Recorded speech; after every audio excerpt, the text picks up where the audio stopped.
itu kalau kita dehem itu akan menurunkan air dari atas dan mengisinya kembali. Ongkos toren dieusi deui ge hayang kieu deui, dehem deui dieusi deui hayang kieu deui, ya. Jadi kosongkan dengan cara tidak berdehem. Ini bukan kata saya, ini kata Al-Imam Ibnul Jauzi di dalam kitabnya Talbisu Iblis. Cuman kalau yang mau dehem juga nggak apa-apa. Yang penting tadi kuncinya di batangannya itu tuntas, ya. Hadirin jamaah yang dimuliakan Allah, ternyata yang menyebabkan himpitan kubur Sa'ad bin Mu'adz hanya masalah yang sepele, yaitu masalah istinja, buang air kecil yang tidak sampai tuntas, ya. Kemudian Al-Imam Subki di dalam kitabnya Bahrul Kalam, beliau mengatakan seperti ini, bahwa ada azab kubur dan ada himpitan kubur. Azab kubur khusus untuk orang kafir. Sementara himpitan kubur khusus untuk orang beriman.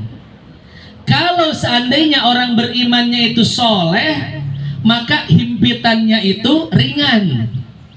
Tapi kalau seandainya orang berimannya itu ahli maksiat, maka himpitannya itu keras. Di dalam Musnad Ibn Abi Dunya ada sebuah makalah dari Al-Imam Ibnu Taimi. Kata beliau seperti ini, himpitan kubur kalau dianalogikan itu seperti seorang ibu yang sudah lama tidak bertemu anaknya, tiba-tiba ketemu dan meluk. Kira-kira pelukannya gimana? Kenceng kan? Oh, kangen banget. Itu himpitan kubur bagi orang soleh, seperti sang ibu baru bertemu dengan anaknya. Jadi setiap manusia, setiap orang mukmin pasti ada himpitan kubur, mau soleh mau fasik. Tapi himpitan orang soleh itu ringan, seperti pelukan ibu kepada anaknya. Kemudian kata Imam Subki, kalau orang tersebut ahli maksiat, maka himpitan tersebut merupakan himpitan yang keras dan menyakitkan, ya. Ini dengar makalah ini kita agak tenang juga, Pak. Ternyata kita nggak bakal dapat azab kubur, karena azab kubur khusus untuk orang kafir. Ini kata Imam Subki di dalam Bahrul Kalam dan dinukil oleh Imam As-Suyuti di dalam Syarhus Sudur, ya. Hadirin jamaah yang dimuliakan Allah, ya. Nah, jadi kesimpulannya ada azab kubur, ada himpitan kubur. Azab kubur untuk orang kafir, himpitan kubur untuk orang mukmin, baik yang soleh dan yang toleh. Laisa ahadun yanju min doktotil kubur la soleh wala toleh. Kata Imam Suyuti, beliau mengutip kalam ulama, tidak ada seorang pun yang selamat dari himpitan kubur. Semuanya pasti terhimpit oleh kubur, baik yang soleh atau yang toleh, ya. Nah, kemudian apa yang menyebabkan himpitan kubur? Dijelaskan oleh Imam Suyuti. Ternyata semua atau sedikit pun kesalahan di dunia ini dapat menyebabkan himpitan kubur.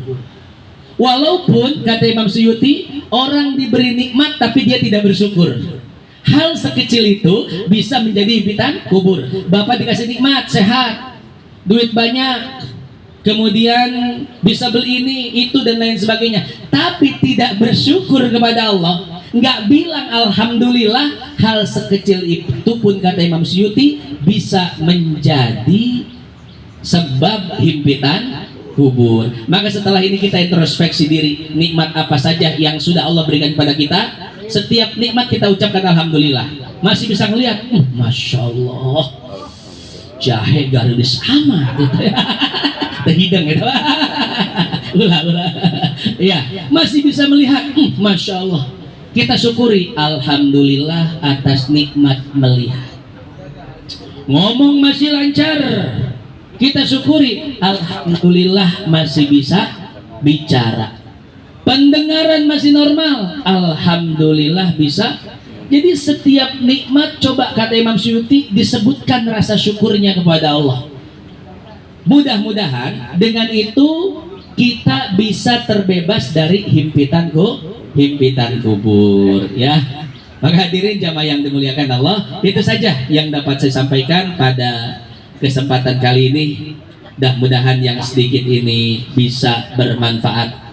Karena begini hadirin, yang namanya manusia lebih memikirkan nikmat yang sudah diambil oleh Allah daripada nikmat yang masih dititipkan kepadanya. Betul nggak? 1 bulan 30 hari, 25 hari sehat, 5 hari sakit. Biasanya yang dikeluhkan yang mana? 5 poe Pak di impus di rumah sakit. Ya Allah, ku kieu-kieu teh hirup teh lah. Tiba 5 poe.